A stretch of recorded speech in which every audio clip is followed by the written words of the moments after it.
Bonjour à tous, c'est un honneur pour moi de participer au colloque international. Alors, j'en viens à la question de la diversité des langues par un autre biais. Il semble qu'elle soit obscurcie pour des raisons académiques diverses. On sait que les considérations épistémologiques devraient en principe l'emporter sur les stratégies académiques et a fortiori sur les desiderata administratifs, mais nous voyons chaque jour qu'il n'en est rien. Et les problèmes épistémologiques qui sont au fondement des disciplines sont souvent considérés comme des variables d'ajustement du marché de l'enseignement supérieur et de la recherche, si bien que le statut même des disciplines se modifie, car leur autonomie et leur unité perdent de leur importance aux yeux même de leurs représentants. Et d'autre part, à l'intérieur des disciplines, chaque domaine spécialisé, chaque école revendique son autonomie.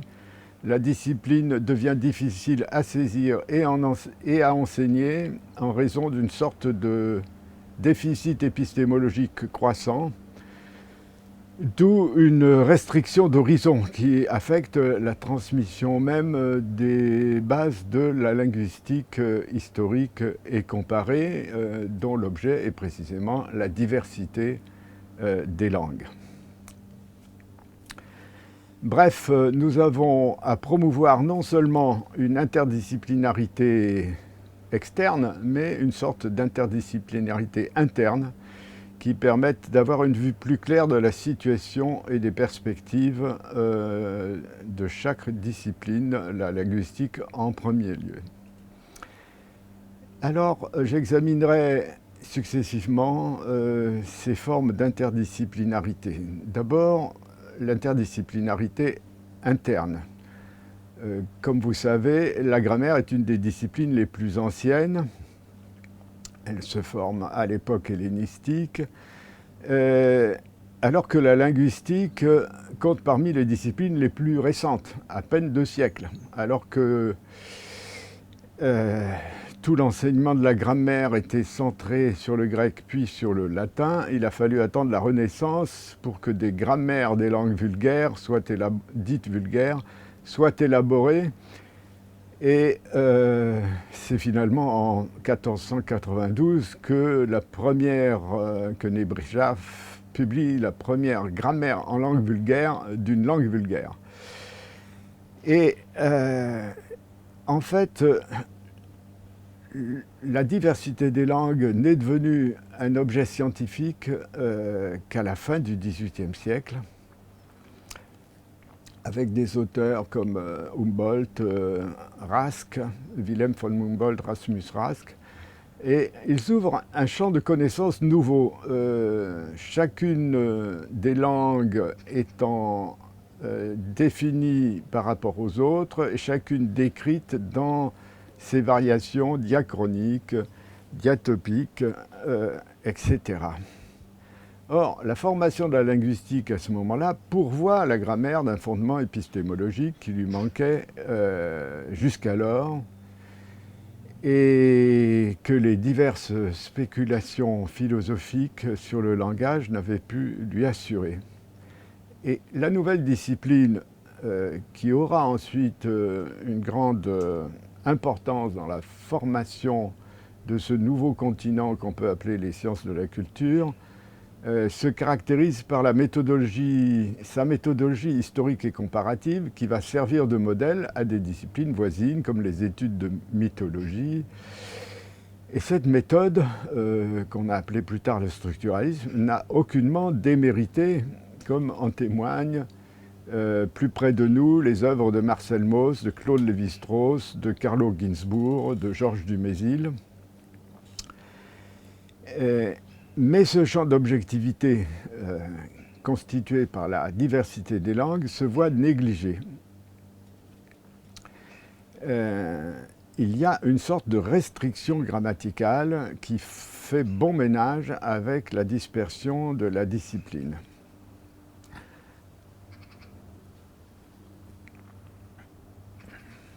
Par exemple, l'usage s'est imposé en France de parler de sciences du langage au pluriel.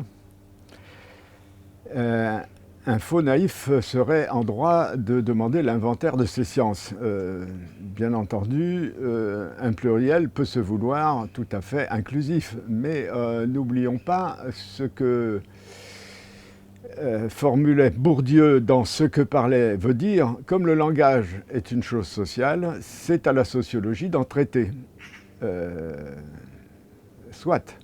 Mais il néglige que la diversité des langues n'est en rien l'objet de la sociologie et que la linguistique n'a aucune raison de s'en laisser déposséder. Par ailleurs, les décideurs et les milieux économiques n'ont aucune appétence particulière pour la diversité des langues et se satisferaient visiblement du Basic English ou du Globish. Si nous délaissions la question fondatrice de la diversité des langues, la linguistique risquerait fort de devenir un appendice des industries de l'information et de la communication. C'est déjà d'ailleurs en partie le cas. Par exemple, le linguiste est interrogé par les journalistes sur les petites phrases de tel ou tel homme politique ou sur des néologismes inclusifs, un peu comme le sociologue est interrogé sur la mode des seins nus sur la plage qui lui assure une audience saisonnière que l'on peut trouver bienvenue. Alors,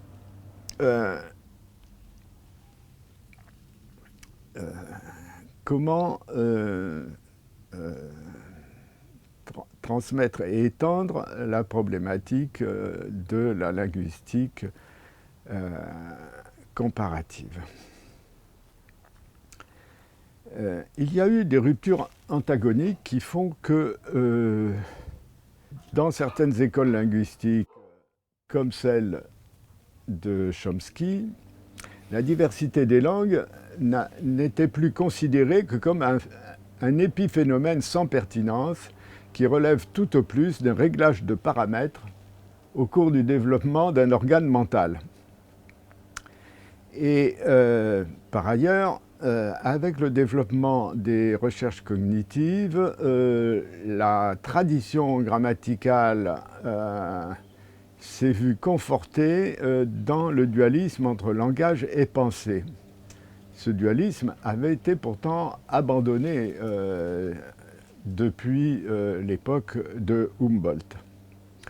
Et négligeant ou ignorant cette innovation, Chomsky a fait table rase. Par exemple, dans Cartesian Linguistics, il se recommande explicitement des grammaires générales de l'âge classique prises pour modèle cognitif en raison de la dualité entre la logique des concepts et la grammaire des mots.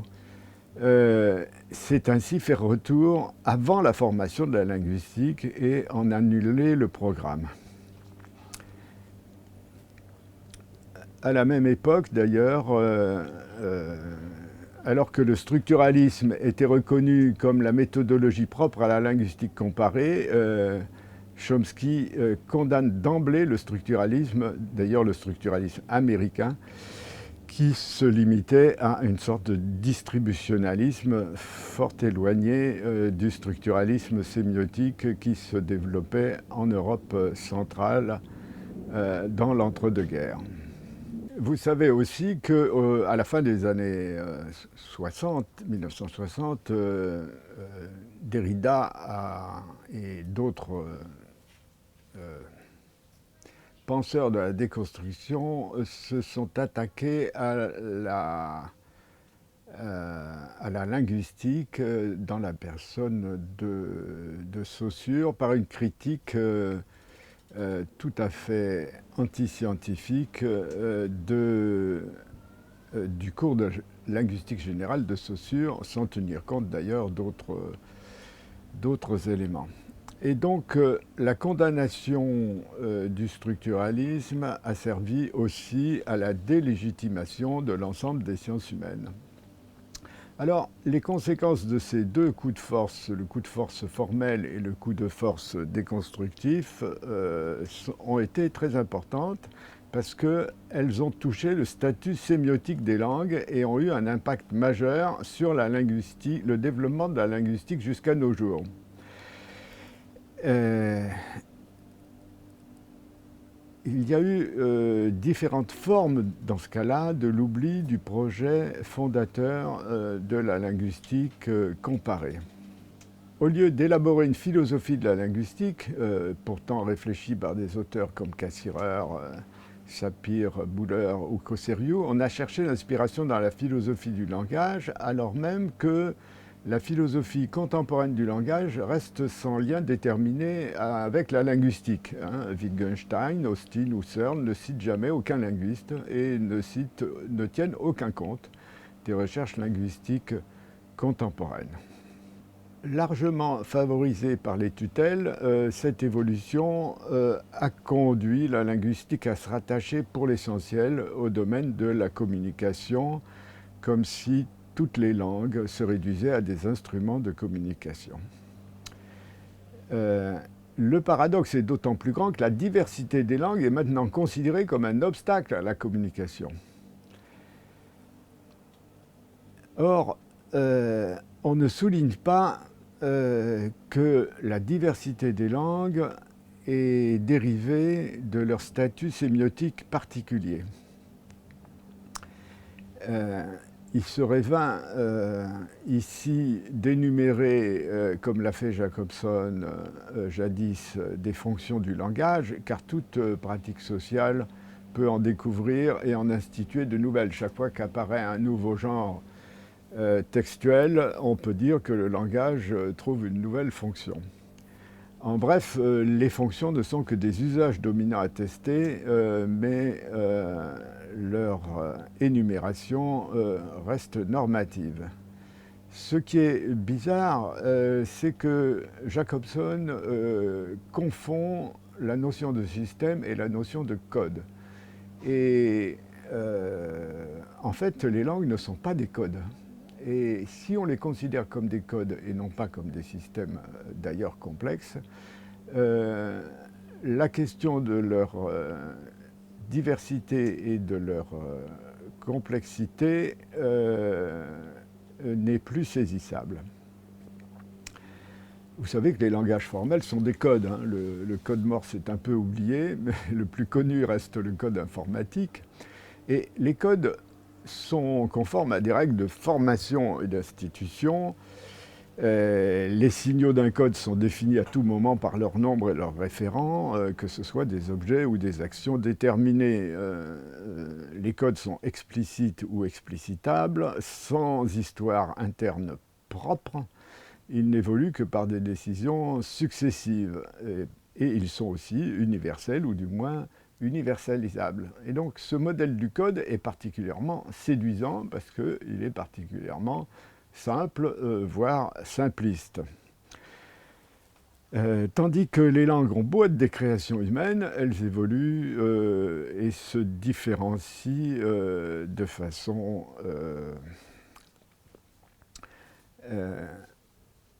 qui échappent à la volonté normative, même si leurs règles peuvent être décrites comme des normes invétérées qui évoluent lentement. Et en raison même de la complexité de leurs normes, les langues diffèrent sans pouvoir être transcodées au sens strict les unes dans les autres. En bref, une langue est un système qui permet de créer ses normes, d'où son évolution. J'ajoute que pour un code, il n'y a pas de... Les éléments d'un code sont des signaux et un signal n'a pas de contexte. En revanche, le contexte est une norme locale qui est fondamentale pour toute interprétation et même sémiose linguistique. D'autant plus que la tradition... Alors on a du mal à saisir cette différence parce que la tradition grammaticale a négligé le caractère polysystématique des langues. Il n'y a pas qu'un système, il y a tout un espace des normes qui a bien été décrit par des gens comme Cosseriou. Alors, cette hétérogénéité sémiotique des langues permet aussi bien l'exploitation de ce qu'on pourrait appeler leur valeur symbolique que, au contraire, qui exploitent leur complexité, ou au contraire, leur valeur signalétique qui diminue cette complexité pour transformer les langues en système de signaux. Par exemple, un mot peut revêtir le statut d'un signal. Par exemple, le signal feu dans un peloton d'exécution peut parfaitement être remplacé par un coup de sifflet ou par un geste. Et on peut dire d'ailleurs que les performatifs ne sont que des signaux codifiés et non pas des symboles. Alors que chaque occurrence d'un symbole, au sens du symbole linguistique selon Saussure, est un apax, comme on l'a vu, de Prodikos à Schleiermacher et de Saussure à Pottier.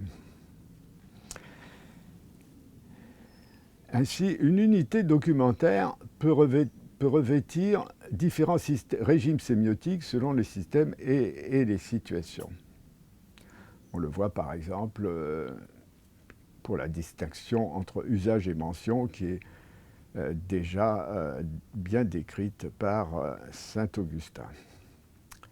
Alors, j'en viens à la réduction des langues à des langages de signaux. Il y a d'une part une réduction qu'on peut dire numérique qui intéresse l'ensemble des institutions et des pratiques et qui conduit à une sorte de désymbolisation. D'une part, il y a alors, on avait, comme vous savez, créé toutes sortes de langages formels et on a essayé de représenter les langues avec ces langages formels, c'est-à-dire on passe de systèmes de symboles à des systèmes de signaux, avec évidemment des déperditions tout à fait spectaculaires. Il y a eu aussi les langues artificielles, mais il y a eu aussi des fausses langues, enfin des langues restreintes, comme le BASIC en 1936, créé par un logicien Ogden. Ces langues sont des langues de termes non équivoques. Or, le symbole linguistique est équivoque. La question ou du moins, il prend un sens précis dans un contexte déterminé. Sa signification reste ouverte hors contexte. Et il n'existe pas hors contexte, d'une certaine façon. Un mot n'est qu'un passage d'un texte. Alors, ces langues de service ou pseudo-langues sont des résultats de réduction d'une langue à un code de communication. Une deuxième entreprise qui est liée à celle-là, c'est celle de la terminologie à partir des années 1930. Pour les fondateurs comme Wüster ou Dreesen, les termes ne sont pas des unités linguistiques. Ils sont d'ailleurs figurés que par des mots pleins, mais ils n'ont ni ambiguïté, ni contexte, ni évolution diachronique. Ce sont donc des signaux et non pas des symboles, des signaux référentiels univoques. Et la réduction du texte au document et l'idéologie des datas font que le terme est devenu mot-clé. Et les mots-clés sont omniprésents. Google vend 6 millions de mots-clés tous les matins. Ça permet la détection et la caractérisation du document et la réduction du document à un nuage de tags. Or, un document est réduit par ses descripteurs à un ensemble de signaux. Il n'a plus aucune valeur symbolique. En d'autres termes, un document est fait de signaux et un texte est fait de symboles. Et une œuvre est faite d'une réflexion sur les symboles. Alors, une dernière ou avant-dernière réduction est celle de l'utilisation des émojis. Les émojis sont des icônes, c'est-à-dire des signaux visuels non linguistiques. Or, beaucoup de textes, maintenant, 50% des messages professionnels contiennent des émojis.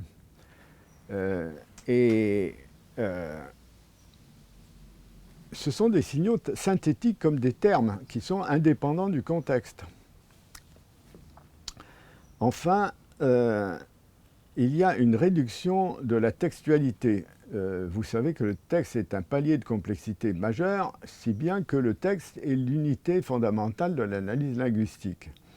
Et les formats courts, comme le tweet limité à 100 caractères, à 140 caractères, se prêtent à un appauvrissement majeur de la symbolisation, comme on l'a vu récemment.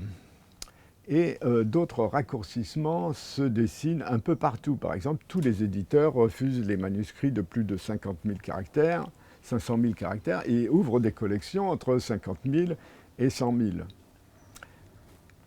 D'un autre côté, les politiques de flux des médias et des créateurs de contenu conduisent à multiplier les textes répétitifs pour accroître le temps passé en ligne et accaparer ce qu'on a appelé le temps de cerveau.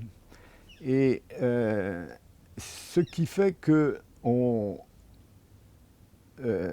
c'est intériorisé maintenant par les pratiques de lecture qui sont modifiées par ce qu'on appelle le scrolling, c'est-à-dire le déroulement indéfini, tel que l'on balaye le document à la recherche de mots-clés. C'est-à-dire que l'interprétation devient une simple prise d'indice. Sur un document numérique, la lecture est 20% plus rapide et la mémorisation 20% moins bonne. Toutes ces simplifications des langues transforment évidemment la manière de poser le problème de leur diversité. Et surtout dans la mesure où leur usage se standardise pour les transformer peu à peu en code de signaux, ce qui transforme subrepticement des langues de culture en langues, disons, de service, considérées comme de simples instruments. Dès lors que la conception instrumentale et utilitariste de la langue domine, c'est la langue de service la plus utilisée qui doit l'emporter sur les autres. D'où l'omniprésence de la fameuse langue monolingue qu'il n'est plus nécessaire de nommer. Vous m'avez compris. Alors, c'est la notion de symbolisation qui reste non seulement à expliciter, mais encore à exploiter et à illustrer, puisque tout ce que je viens de décrire participe d'un même mouvement de désymbolisation. La diversité des langues est un domaine majeur de la diversité culturelle et par là le fondement d'un cosmopolitisme bien compris. Et vous savez que les petites langues résistent aux grands empires. Cette dernière réflexion prend un relief particulier en slavistique, comme il est inutile de le rappeler ici aujourd'hui. Je vous remercie de votre attention.